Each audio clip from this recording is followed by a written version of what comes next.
അപ്പൊ ഇന്ന് മാമി ഇന്ന് ഡേറ്റ് എത്രയാണ്?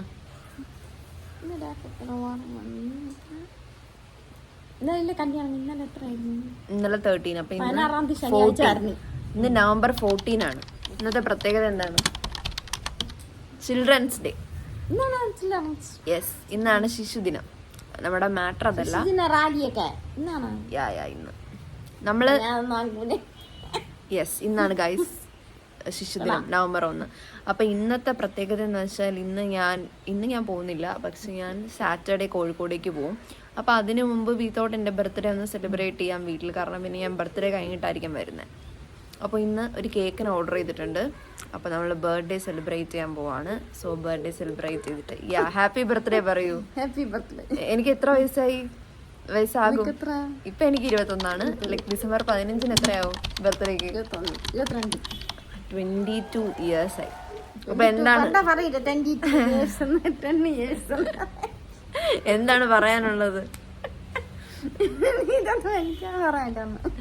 ഒന്നും പറയില്ല. ഹാപ്പി ബർത്ത്ഡേ കുളിക്കണം എന്നാണ് പറയുന്നത്. ഓക്കെ, നമ്മളെ 2025 റെസൊല്യൂഷൻ ആയിക്കോട്ടെ അത്. ഓക്കെ, അപ്പൊ ഹാപ്പി ബർത്ത്ഡേ പറയാം. Okay, bye guys, bye. അങ്ങനെ നമ്മുടെ ബർത്ത്ഡേ കേക്ക് ദേ വന്നിട്ടുണ്ട്. ഇതാണ് ബർത്ത്ഡേ കേക്ക്.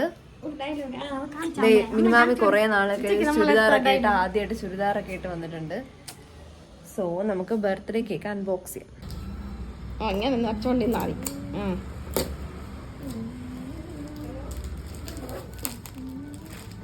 അമ്മൂമ്മയെ കൂടെ ഇങ്ങോട്ട് വിളിയ. അമ്മമ്മടുത്തും കൂടെ വരാൻ പറ. അമ്മമ്മടുത്തും കൂടെ വരാൻ പറ.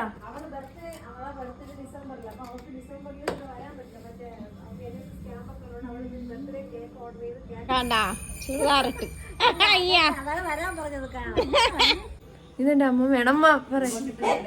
എനിക്ക് എത്ര വയസ്സായി? അല്ല പറയണേ, എനിക്ക് എത്ര വയസ്സായി എന്ന് പറ. അല്ല പറ.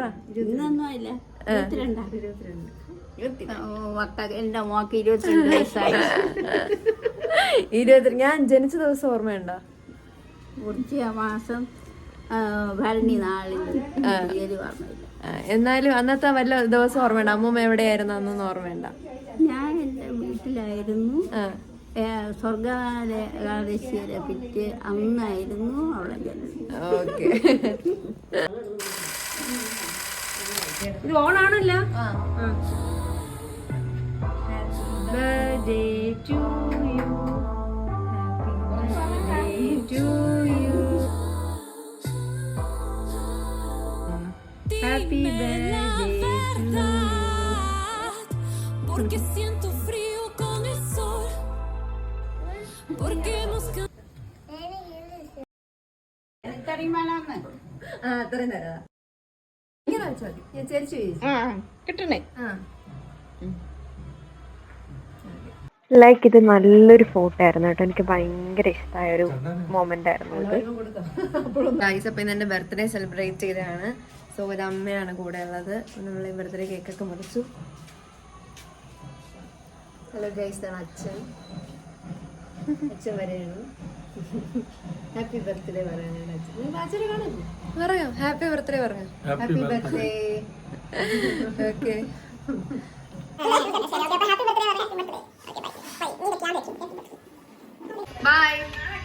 Hello guys. അപ്പോൾ ഞാൻ വിചാരിച്ചു ലൈക്ക് അമ്മയോട് എൻ്റെ കുറച്ച് കാര്യങ്ങൾ മീൻസ് നമുക്കിപ്പോൾ ഒരു കുറേ വർഷം കഴിഞ്ഞിട്ടുണ്ടെങ്കിൽ ചിലപ്പോൾ ഈ ദിവസങ്ങളൊന്നും നമുക്കിങ്ങനെ ഓർമ്മയിലുണ്ടാവില്ല. സോ ഞാൻ വിചാരിച്ചു അമ്മയോട് കുറച്ചൊരു ലൈക്ക് ആ മെമ്മറീസൊക്കെ ഒന്ന് ഡോക്യുമെൻ്റ് ചെയ്ത് വെക്കാമെന്ന്.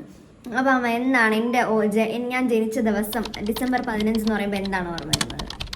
ഡിസംബർ 15 എൻ്റെ മകൾ ജനിച്ചത്. രാത്രിയായിരുന്നു ജനനം. ഇതെന്താണ് മറ്റേ സിനിമ കഥ? അങ്ങനെയല്ല, വരിക നോർമലായിട്ട് പറഞ്ഞാൽ മതി. അത് തന്നെ, ഡിസംബർ 15 ആണ്. രാവിലെ അമ്മയ്ക്ക് എക്സാം ഉണ്ടായിരുന്നു. രാവിലെ എനിക്കൊരു സെറ്റിൻ്റെ എക്സാം ഉണ്ടായിരുന്നു. അപ്പോൾ അത് ഞാൻ അത്രത്തോളം സീരിയസ് ആയിട്ട് ഇതിനെ കണക്കാക്കിയില്ല. എക്സാം ആയിരുന്നു എനിക്ക് പ്രധാനം. അപ്പോൾ ഞാൻ എക്സാമിന് പോയി പരീക്ഷ എഴുതി. അപ്പോൾ എൻ്റെ സ്വന്തം റിസ്കിലാണ് പോകാൻ പറഞ്ഞത്. അങ്ങനെ പോയി പരീക്ഷ എഴുതി. ഒന്ന് വൈകുന്നേരം വീടെത്തി. അതിൽ ക്വസ്റ്റ്യൻ പേപ്പറൊക്കെ ഞാൻ വെരിഫൈ ചെയ്ത് മാർക്ക് എത്ര കിട്ടുമെന്ന് കാൽക്കുലേറ്റ് ചെയ്തുകൊണ്ടിരുന്നപ്പോഴാണ് എനിക്ക് പെയിൻ പോലെ തോന്നുന്നത്. പെട്ടെന്ന് ഞങ്ങൾ ഹോസ്പിറ്റലിൽ പോയി അഡ്മിറ്റായി. ഒന്ന് രാത്രി 11:30 മോൾക്ക് ഞാൻ പ്രസവിക്കുകയും ചെയ്തു. ഇതെന്താണ് സിനിമ കഥ പോലെ ചെയ്തു ഇങ്ങനെ ചെയ്തു അങ്ങനെ പറയണോ വലിയ ഓക്കെ. എന്നിട്ട് പിന്നെ എന്താണ് പിന്നെ എപ്പോഴാണ് വീട്ടിൽ വരുന്നതിനെ കുറിച്ച്? പിന്നെ 3-4 ദിവസം കഴിഞ്ഞിട്ട് പ്രസവത്തിൻ്റെ കഴിഞ്ഞ് 3-4 ദിവസം കഴിഞ്ഞ് വീട്ടിലോട്ട് വന്ന് ഡിസ്ചാർജ് ചെയ്തു. പിന്നെ പ്രസവരക്ഷ അതിന് കുഞ്ഞിനെ കുളിപ്പിക്കാനൊക്കെ ആൾക്കാർ അങ്ങനെ എല്ലാവരും വന്ന് വളരെ ആദ്യത്തെ പ്രസവമായതുകൊണ്ട് അത്രത്തോളം കെയർ എനിക്ക് കിട്ടി. അതുപോലെ അതിന് പോസ്റ്റ്മോർട്ടം ഡിപ്രഷൻ ഒക്കെ ഉണ്ടായിരുന്നു ചില സമയത്ത് അതുണ്ടായിരുന്നു. പക്ഷെ പിന്നീട് അതെല്ലാം അങ്ങ് മാറി ഞാൻ വീണ്ടും നോർമൽ ലൈഫിലോട്ട് വരികയും പിന്നെ ഞാൻ വീണ്ടും എൻ്റെ കരിയറിൽ പ്രാധാന്യം കൊടുത്തു. മോളെ അതോടൊപ്പം വളർത്തി. പിന്നെ ഞാൻ ചെറുതായിരുന്നപ്പോൾ ഒരുപാട് ജോലിക്കൊക്കെ പോയിട്ടാണല്ലേ? അതെ ചെറുതായിരുന്നു. മോള് ചെറുതായിരുന്നപ്പോഴത്തേക്ക് പിന്നെ വീട്ടിൽ എനിക്കിങ്ങനെ എൻ്റെ വിദ്യാഭ്യാസ ക്വാളിഫിക്കേഷൻ ഉള്ളത് കൊണ്ട് എനിക്ക് എപ്പോഴും ജോലിക്കുള്ളൊരു ചിന്തയായിരുന്നു. അങ്ങനെ കുറേ ചെറിയ സ്കൂളിൽ പഠിപ്പിക്കാനൊക്കെ പോയി. അത് കഴിഞ്ഞ് PSCയിലോട്ട് തിരിഞ്ഞു.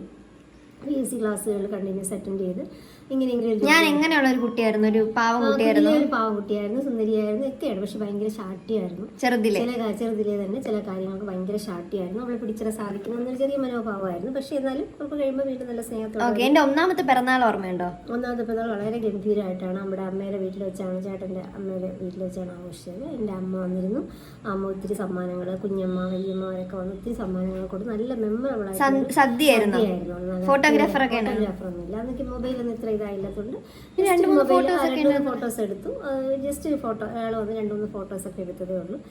കേക്ക് കട്ട് ചെയ്ത് കേക്ക് അമ്മൂമ്മ, ഞാന്, മോള്, ഹസ്ബൻഡ് എല്ലാവരും കൂടെ ചേർന്ന് തന്നെയാണ് കട്ട് ചെയ്തത്. മോള് തന്നെയാണ് കട്ട് ചെയ്തത്. മോളെ അമ്മയാണ്, എൻ്റെ അമ്മയാണ് മോളെ എടുത്തു വെച്ചുകൊണ്ട് നിന്നത്. അങ്ങനെ കുറേ ഫോട്ടോസ്, കളിപ്പാട്ടങ്ങൾ, അമ്മയുടെ അച്ഛൻ എല്ലാവരും ഉണ്ടായിരുന്നു. എൻ്റെ അച്ഛനൊക്കെ ഒരുപാട് കളിപ്പാട്ടങ്ങൾ ഒത്തിരി കിട്ടി. ആദ്യത്തെ ബർത്ത്ഡേ ആയതുകൊണ്ട് അത്ര ആഘോഷിച്ചു. നമ്മൾ സദ്യ കഴിച്ച് നന്നായിരുന്നു, നല്ലൊരു ആഘോഷമായിരുന്നു. പിന്നെ ഓരോരോ ബർത്ത്ഡേക്കും നമ്മളിങ്ങനെ ഓരോന്ന് ആഘോഷിച്ചത് 22ാം ബർത്ത്ഡേ വരെ നമ്മൾ അടിപൊളിയായിട്ട് ആഘോഷിച്ചു. Okay bye. ഓക്കെ. അപ്പൊ എന്തെങ്കിലും ഞാൻ ഭയങ്കരമായിട്ട് ചെയ്ത കുസൃതി അങ്ങനെ എന്തെങ്കിലും ഓർമ്മയുണ്ടോ? കുഞ്ഞുനാളിൽ കുസൃതിത്തരം അങ്ങനെ ഒക്കെ ഇല്ല. ഞാൻ പറഞ്ഞില്ലേ ഷാട്ടിയക്കാരിയായിരുന്നു. ചില കാര്യങ്ങൾ വേണം. സ്കൂളിലൊക്കെ പോകാൻ എനിക്ക് എങ്ങനെയായിരുന്നു? സ്കൂളിൽ ഭയങ്കര പോകാൻ ആദ്യമൊക്കെ നല്ല ഹാപ്പിയാണ്. സ്കൂളിൽ പോകാൻ ഭയങ്കര ഇഷ്ടമാണ്. പക്ഷെ ഞാൻ ഒരിക്കൽ പണ്ടെപ്പോഴോ സ്കൂളിൽ പോകണമെന്നും പറഞ്ഞ് കരങ്ങിട്ടില്ലേ? സ്കൂളിൽ പോകണം എന്ന് പറഞ്ഞ് ഭയങ്കരമായിട്ട് കരയും. എപ്പോഴും ഇഷ്ടമാണ് സ്കൂളിൽ പോകാൻ. പക്ഷെ പ്രശ്നം എന്ന് വെച്ചാൽ സ്കൂളിൽ പോകണം, രാവിലെ എണീക്കണമായിരുന്നു ഭയങ്കര പാടാണ്. പിന്നെ അല്ല, അമ്മമ്മയുടെ വീട്ടിൽ വെച്ചിട്ട് സ്കൂളിൽ പോകണം എന്ന് പറഞ്ഞ ഒരു വെച്ച് കരഞ്ഞായിരുന്നു. അങ്ങനെ പിന്നെ ഒരിക്കൽ ഒരു കോഴി കൊത്താൻ വന്ന ഓർമ്മയില്ലേ? കോഴി കൊത്താൻ വന്നു. അപ്പൊ കോഴി തിരിച്ചു കൊത്താൻ പോയി. അങ്ങനെയില്ല, നമ്മുടെ വീട് പാലയാച്ചായി. പിന്നെ ഇൻഡിപെൻഡന്റിലോട്ട് വന്നു. ഞാനും ചേട്ടനും മോള് മാത്രം അടങ്ങുന്ന കുടുംബമായി. പിന്നെ കുറച്ച് മോൻ വന്നു. പിന്നെ മോള് വലുതായി. അവള് +2 മിടുക്കിയായി പഠിച്ച് മിടുക്കി എല്ലാത്തിനും +1, 10ൽ ഫുൾ A+, +2ൽ ഫുൾ A+, അങ്ങനെ എല്ലാം മിടുക്കിയായി. പക്ഷെ എന്നാലും അവളിലെ ശാഠ്യത്തിന് ഒരു കുറവില്ല. അവളിപ്പോഴും ശാഠ്യക്കാരിയെ പറഞ്ഞു. അപ്പൊ ഈ 22ാമത്തെ വയസ്സിൽ അമ്മ കൊടുക്കുന്ന ഒരു മീൻസ് ഒരു വിഷ് എന്താണ്? ലൈക്ക് ബർത്ത്ഡേക്ക് നമ്മളൊരു വിഷ് ഏൽക്കുകയാണെങ്കിൽ നമ്മൾ അടുത്ത് അത് നടക്കും എന്നുള്ളതാണ്. എൻ്റെ മോൾക്ക് എല്ലാവിധ ആശംസകൾ. അതായത് നല്ലൊരു ഭാവി കരുപ്പിടിക്കണം. അവൾക്കൊരു ജോലി കിട്ടണം. എന്നെപ്പോലെ ഇൻഡിപെൻഡൻ്റ് ആവണം. ആരും ഡിപ്പെൻഡ് ചെയ്യാതെ അവൾക്കൊരു ജോലി കിട്ടി അവളൊരു സ്റ്റേൺ പേഴ്സണായിട്ട് നമുക്ക് ജോലിയാണ് ആവശ്യം. എന്നുവെച്ചാൽ അത് ഒരു കുട്ടിക്കൊരു വരുമാനമാണ്. അത് കഴിഞ്ഞ് നമുക്ക് ആരെയും ഡിപ്പെൻഡ് ചെയ്യാനും പറ്റും. സ്വന്തം കാലിൽ നിൽക്കാനുള്ള ഒരു വരുമാനം കിട്ടുന്ന ജോലിയായിരിക്കണം അവൾക്ക് എൻ്റെ ആഗ്രഹം. പിന്നെ മാരേജ് എന്ന് പറയുന്നത് അത് കഴിഞ്ഞിട്ട് അതൊക്കെ നമുക്ക് ആലോചിക്കാം. പക്ഷേ പ്രധാനമായിട്ട് എൻ്റെ മോൾക്ക് ഒരു ജോലി കിട്ടണം. അതിലേക്ക് അവൾ പഠിക്കുക. അതിനുവേണ്ടി ഞാൻ എല്ലാവിധ സപ്പോർട്ട്, എന്താണോ അവൾക്ക് പഠിക്കാൻ ആവശ്യമുള്ള മെറ്റീരിയൽസ് എന്ത് വേണോ, എന്ത് സപ്പോർട്ട് വേണം നമ്മൾ അമ്മയും നിലയിൽ ചെയ്തു കൊടുക്കും. എൻ്റെ മോൾ എങ്ങനെയെങ്കിലും അത് അച്ചീവ് ചെയ്യുക. അവൾക്ക് ആ ഗോൾ, അതായത് ഒരു ജോലി കിട്ടുക, അവൾ സ്വന്തം കാര്യം നിൽക്കുക എന്നുള്ളൊരു ഗോൾ അച്ചീവ് ചെയ്യുക. അത് മാത്രമാണ് എൻ്റെ ആഗ്രഹം. ഓക്കെ. അപ്പൊ ഇപ്പൊ എനിക്ക് എത്ര വയസ്സായി? 22 വയസ്സായി. അപ്പൊ ഹാപ്പി. ഒന്നും കൂടെ നമുക്ക് എത്ര വയസ്സായി? 22.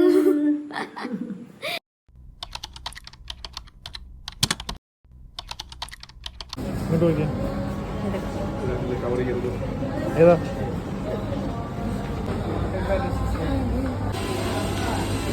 നമുക്ക് ഇപ്പൊ തോന്നി